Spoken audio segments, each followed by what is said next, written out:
बिस्मिल्लाहिर्रहमानिर्रहीम। अस्सलामुअलैकुम। मैं हूं उमर इनाम। आज की इस वीडियो में 4 अहम तरीन मौज़ूआत पर गुफ्तगू करेंगे।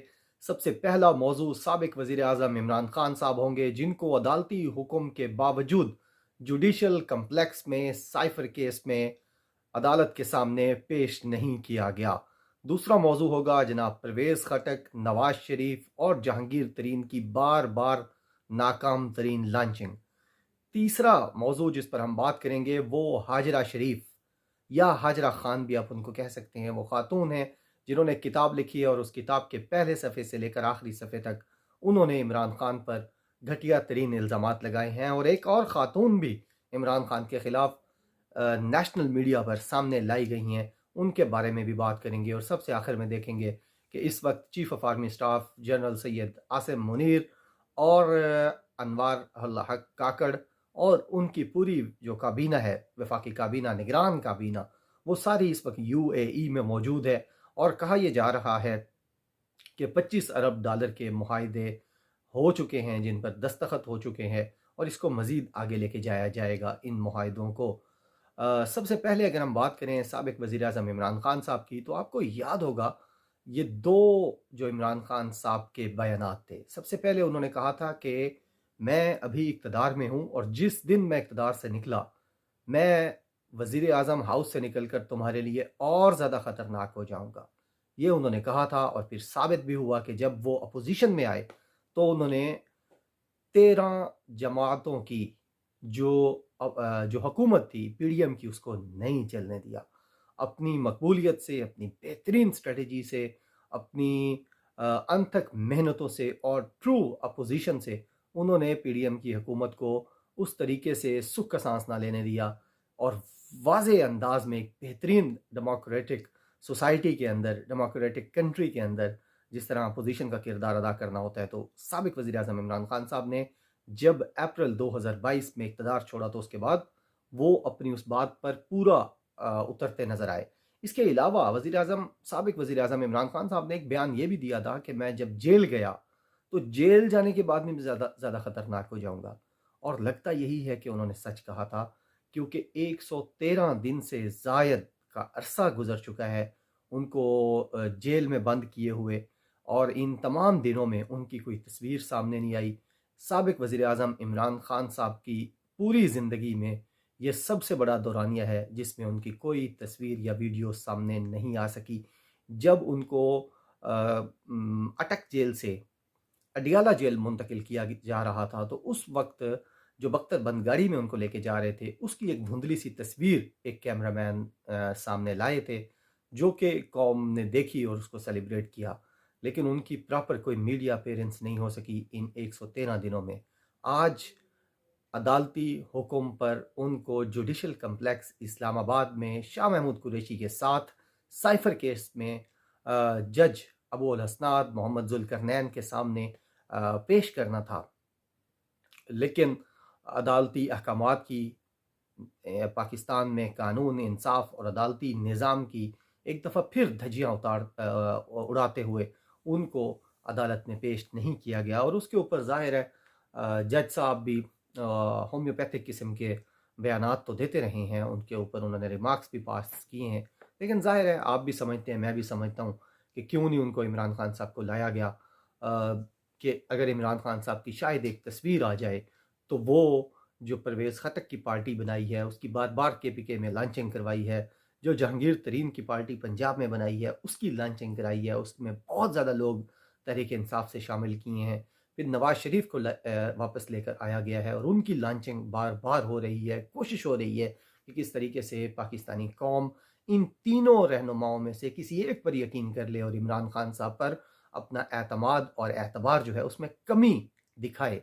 लेकिन ये सारी लॉन्चिंग्स बार बार बार बार नाकाम होती जा रही हैं, और यही खौफ है कि अदालत को बताया गया है कि जी जो एफआईए ने रिपोर्ट पेश की है कि जनाब सिक्योरिटी एजेंसीज़ की, हमारी जो पाकिस्तान की इंटेलिजेंस एजेंसीज़ हैं, उनकी रिपोर्ट है कि साबिक वज़ीर आज़म इमरान खान साहब की जान को ख़तरा है, इसलिए उनको अदालत नहीं लाया जा सकता, उनको जेल से बाहर नहीं निकाला जा सकता।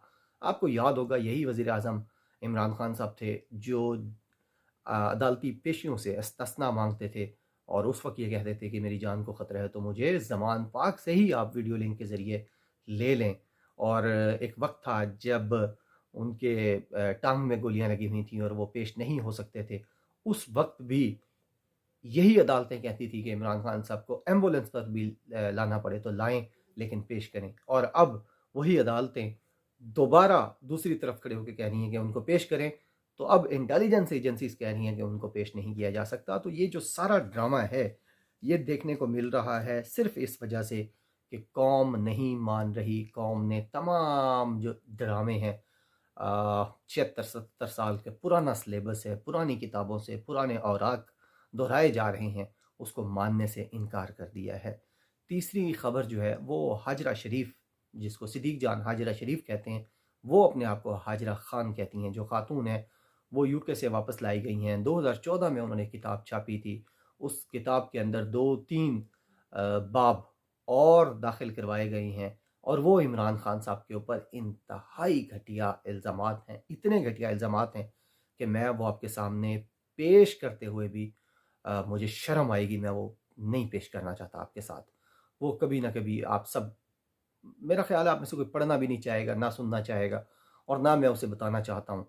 लेकिन जिस तरीके से उनकी लॉन्चिंग हुई सरीना होटल इस्लामाबाद में, और वहाँ जो वजीफ़ाखोर सहाफ़ी हैं तलत हुसैन जैसे, उमर चीमा जैसे, ये सफ़ दर सफ़ वहाँ बैठे हुए थे, तो इससे साबित होता है कि उनको किसने लॉन्च किया। उसके बाद फिर जावेद चौधरी, जो आजकल आर्मी चीफ सैयद आसिम मुनीर साहब के बहुत करीब माने और जाने जाते हैं, और वो उनके हवाले से ख़बरें भी देते रहते हैं, उन्होंने अपने प्रोग्राम में बुलाया हाजरा खान को, और अ, इंतहाई ऐसे जो है ना डिस्कशन की गई, जो ना मशरक़ की रिवायात हैं, ना पाकिस्तान की रिवायात हैं, ना इस्लाम की रिवायात हैं, ना कोई हमारी माशरती वो कोई इस तरह की चीज़ें हैं जो डिस्कस की गई इमरान खान साहब के हवाले से। हालांकि किसी के पास कोई सबूत नहीं है, लेकिन पूरी कोशिश की गई हाजरा खान को लॉन्च करने की। अभी 24 घंटे ही गुजरे थे जावेद चौधरी के शो में हाजरा खान को बैठे हुए, कि उस दौरान हमने देखा कि कामरान शाहिद, जो अब्डक्टीज़ के इंटरव्यू करने के लिए मशहूर हैं, उन्होंने डॉक्टर अनोश मसूद, जो एसएसपी इन्वेस्टिगेशन लाहौर हैं, वो बावर्दी खातून वर्दी पहन के लाहौर पुलिस की, वो आके बैठी कामरान शाहिद के प्रोग्राम में, और उन्होंने भी बहुत ज़्यादा इल्ज़ामात सिर्फ लगाए। अगर वो प्रोग्राम आप सुने तो अगर आप उदास बैठे हों तो आप मुस्कुरा उठेंगे, क्योंकि उस पूरे प्रोग्राम में अनोश मसूद को किसी ने भेज तो दिया प्रोग्राम में, शायद कामरान शाहिद को किसी ने कह तो दिया कि आप इसको बिठाएं अपने साथ, लेकिन क्या बोलना है, क्या दलील देनी है, क्या मवाद पेश करना है, क्या सबूत सामने रखने हैं, इस तरह की कोई भी चीज़ डॉक्टर अनोश मसूद साहिबा की गुफ्तगू में नज़र नहीं आ रही थी।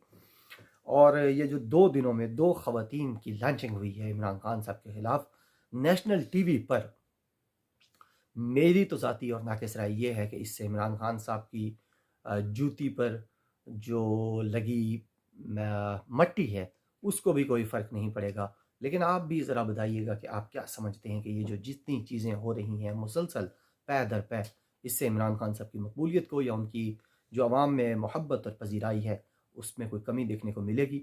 इसके अलावा जो आखिरी टॉपिक है वो ये है कि आर्मी चीफ़ और निगरान वज़ीर-ए-आज़म अपने निगरान वफ़ाकी काबीना के साथ इस वक्त मुत्तहदा अरब इमारात में मौजूद हैं, जहाँ उनकी मुलाकात मुत्तहदा अरब इमारात की लीडरशिप से हुई, और उसके बाद 2 मिनट का क्लिप जारी किया जिसमें वो खुद गुफ्तगू कर रहे हैं, अनवारुल्लाह काकड़, जिसमें वो कह रहे हैं कि जी हमारे 25 अरब डॉलर के तकरीबन मंसूबों पर साइन हो गए हैं, और जल्द इस हवाले से कौम को खुशखबरी सुनाएंगे। तो पता नहीं अब ये खुशखबरियाँ कब आती हैं। असल में ये जो मुआहदे होते हैं तो ये तो बहुत आसान होते हैं कि आप याददाश्तें मुआहदों की उनके ऊपर दस्तखत करवा लेते होते हैं, हर मुल्क कर लेता है।